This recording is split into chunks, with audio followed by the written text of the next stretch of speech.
Testing. 1 million, 2 million, 3 million. Seems to be working.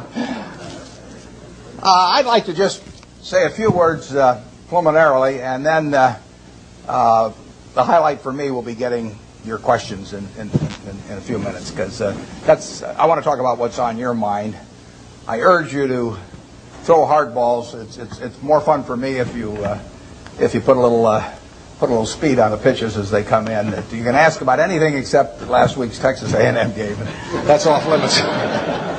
We have a couple of men here from SunTrust. I was just up at the Coke meeting, and I sit next to Jimmy Williams there, who ran SunTrust for many years, and he wanted to be sure that I wore this SunTrust shirt down here.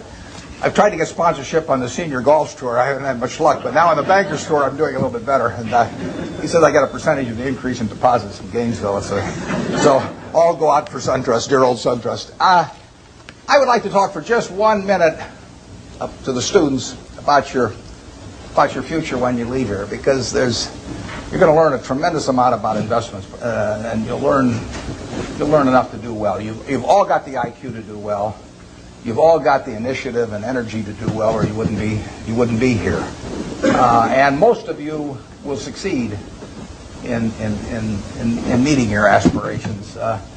But in determining whether you succeed, there's more to it than intellect and energy. And I'd like to talk for just a second about that. In fact, there was a fellow that Pete Kiewit in Omaha used to say that he looked for 3 things in hiring people. Look for integrity, intelligence, and energy. And he said if that person didn't have the first 2, that the latter 2 would kill them.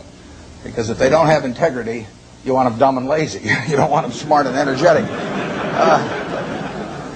And I really like to talk about that first one, because we know you've got the second 2. And to play along with me in a little game for just a second, in terms of thinking about that question. You've all been here, I guess almost all of your second-year MBAs, and you've gotten to know your classmates. And think for a moment that I granted you the right to buy 10% of one of your classmates for the rest of his or her lifetime. Now you can't pick one with a rich father; that doesn't count. I mean, you've got to pick somebody who's going to do it on their own merit. And I gave you an hour to think about it. Which one are you going to pick among all your classmates as to the one you want to own 10% of for the rest of their lifetime? Are you going to give them an IQ test? Pick the one with the highest IQ? I doubt it. Are you going to pick the one with the best grades? I doubt it.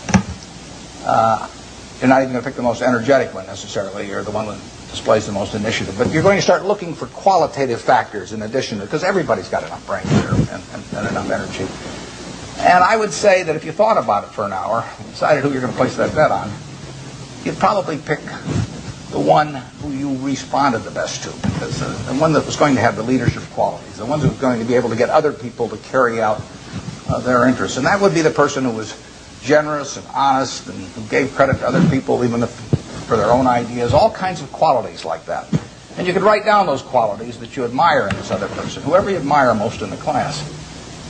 And then I would throw in a hooker. I would say, as part of owning 10% of this person, you had to agree to go short 10% of somebody else in the class. That's more fun, isn't it? And you think, well, now who do I want to go short of? And again, you wouldn't pick the person with the lowest IQ, you would start thinking about the person really who turned you off for one reason or another. I mean, they had various qualities, quite apart from their academic achievement, but they had various qualities. In the end, you shouldn't really want to be around them, and other people didn't want to be around them. And what were the qualities that lead to that? Well, there'd be a whole bunch of things, but it's the person who's egotistical, the person who's greedy, the person who's slightly dishonest, cuts corners, all of these qualities. And you could write those down on the right-hand side of the page. And when you look at that, I don't know which one I'm using. Can you hear me okay with this? Yeah, fine. Yeah. Your microphone on the side. Just come back up.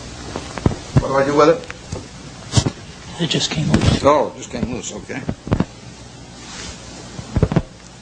You can see why I avoid technology.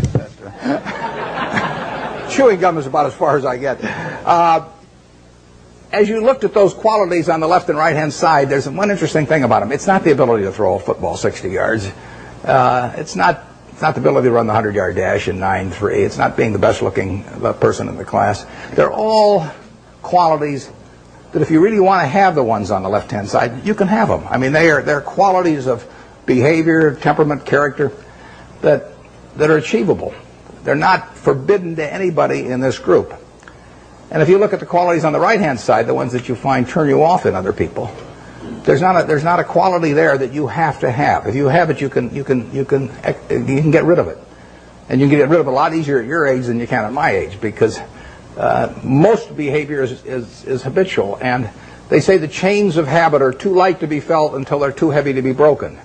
And there's no question about it. I see people with these self-destructive behavior patterns at my age or even 10 or 20 years younger, and they really are entrapped by them. They go around and they do things that turn off other people right and left, and they don't need to be that way, but by a certain point they get so they can hardly change it. But at your age, you can have any habits, any patterns of behavior that you wish. It's simply a question of which you decide, and why not decide the ones that, I mean, if you like, Ben Graham did this, and Ben Franklin did it before him, but Ben Graham in his low teens looked around and he looked at the people he admired, and he said, you know, I want to be admired, so why don't I just behave like them? And he found there was nothing impossible about behaving like them. And similarly, he did the same thing on the reverse side in terms of getting rid of those qualities. So I would suggest that if you write those qualities down and think about them a little while and make them habitual, you will be the one that you want to buy 10% of when you get all through. And the beauty of it is you already own 100% and you're stuck with it. So you might as well be that person as somebody else. Well, that's a short little sermon. So let's get on to what you're interested in. And like I say, you can go all over the lot. So I don't know exactly how we're going to handle this, but let's start with a hand here someplace or other. Where do we go with the first one? Yeah, right here. Your thoughts about Japan. My thoughts about Japan? I'm not a macro guy. Now I say to myself, Berkshire Hathaway can borrow money for 10 years at 1% in Japan now. 1%. And I say to myself, gee, I took Graham's class 45 years ago, and I've been working hard at this thing all my life. Maybe I can earn more than 1%, you know, if I really worked hard at it. 1% annually. It doesn't seem impossible, does it? So I wouldn't want to get involved in currency risk, so I'd have to do it in something that was yen denominated. So I have to be in Japanese real estate or a Japanese business or something of the sort, and all I have to do is beat 1%. And that's all the money's going to cost me, and I can get it for 10 years. So far, I haven't found anything. It's kind of interesting. The Japanese companies earn very low returns on equity, and they have a bunch of businesses that earn 4, 5, 6% on equity, and it's very hard to earn a lot as an investor when the business you're in doesn't earn very much money. Now some people do it. In fact, I've got a friend, Walter Schloss, who worked with Graham at the same time I did, and it was the first way I went at stocks, to buy stocks selling way below working capital, very cheap quantitative stocks.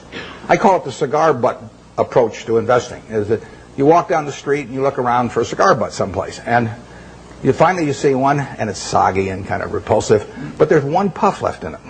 So you pick it up, and the puff is free. I mean, it's a cigar butt stock. I mean, you get one free puff out of it, and then you throw it away, and you walk down the street and try and buy another one. I mean, it's not elegant, but it works. You know, if you're looking for a free puff, it works. Those are low-return businesses.